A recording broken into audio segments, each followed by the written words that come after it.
Welcome back to the program. We are joined today by Jeffrey Sachs to discuss the negotiations to end the Ukraine war. As we now see, Witkoff and Kushner, they have arrived in Moscow, and they're going to talk to President Putin to discuss how the war can be put to an end. I was wondering how optimistic you are about these talks, and because a key obstacle for an agreement is, of course, that especially the Europeans demand very full security guarantees for Ukraine.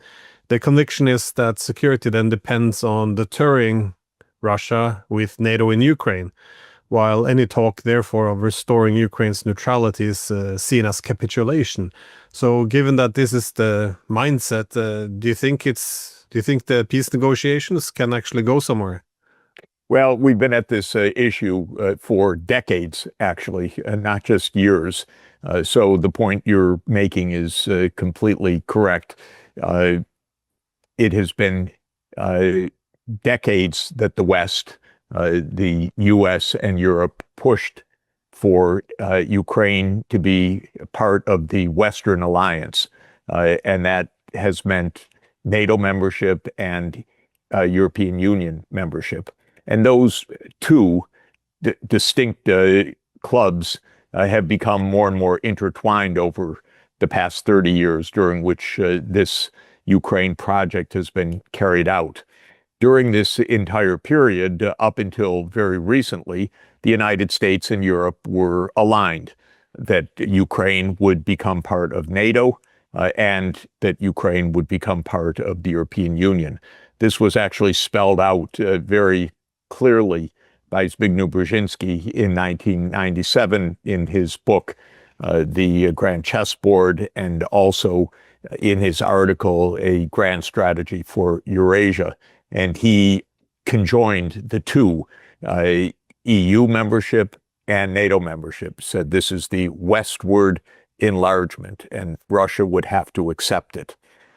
Well, Russia did not accept it. Russia objected from basically 1991 onward. When this became a real project in the mid-1990s, Russia objected. Russia has objected ever since. And what has been also true is that Ukraine was internally divided over this issue all along. Ukraine itself is a mix of Ukrainian nationalist language, ethnicity in the West, and Russian ethnic populations in the South and the East, the Donbass. And there have been divides of politics and attitudes towards Western alignment along those lines, again, since Ukraine's independence back in 1990, 1991. So this issue has divided Ukraine internally, and it was the cause of war between NATO and Russia already going back now 30 years. What has changed recently is Trump's view, and this is a part of the U.S. security state view, because the U.S. itself is divided inside the security state, but the view that this was a gambit that didn't work. Brzezinski promised back in 1997 it would be costless and painless. Russia wouldn't have any ability to resist. The Biden team, which led the actual war since Russia's escalation in February 2022, thought that Russia would collapse quickly, either on the battlefield or economically or politically. What Trump has understood, and some of those around him, is that this 30-year gambit failed because Russia had said repeatedly this was of existential significance for Russia. This was a core national security issue, and Russia would not relent in preventing NATO enlargement. So this brings us till today. The realistic view of the Trump group right now is that a gambit that was supposed to be low cost, big win failed. It failed over the last basically 30 years, but specifically over the last 11 years because the U.S. Installed a pro-NATO regime in Ukraine in February 2014, and it was supposed to be a walk in the park after that NATO would just enlarge and Russia would back down. So the U.S. is now saying enough is enough. We have other things to do.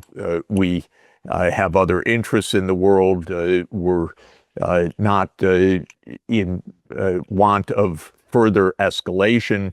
Our stockpiles are pretty bare after all these years of war and the wars in the Middle East and the risks of war in East Asia.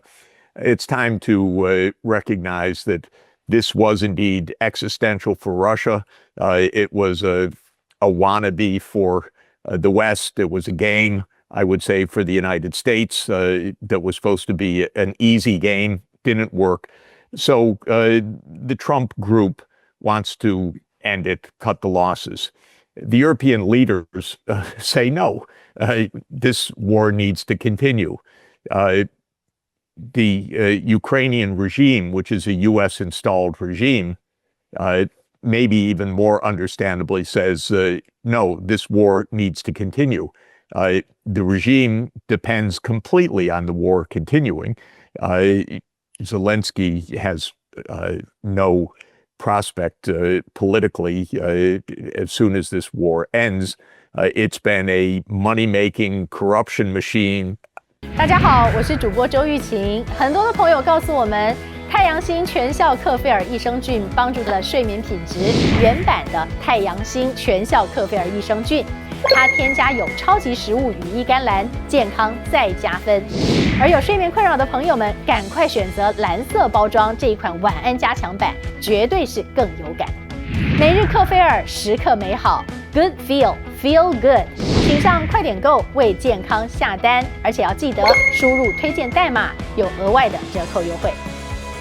太阳星全效克菲尔益生菌基础版、晚安加强版，新包装改版，内容不变，抽取更方便。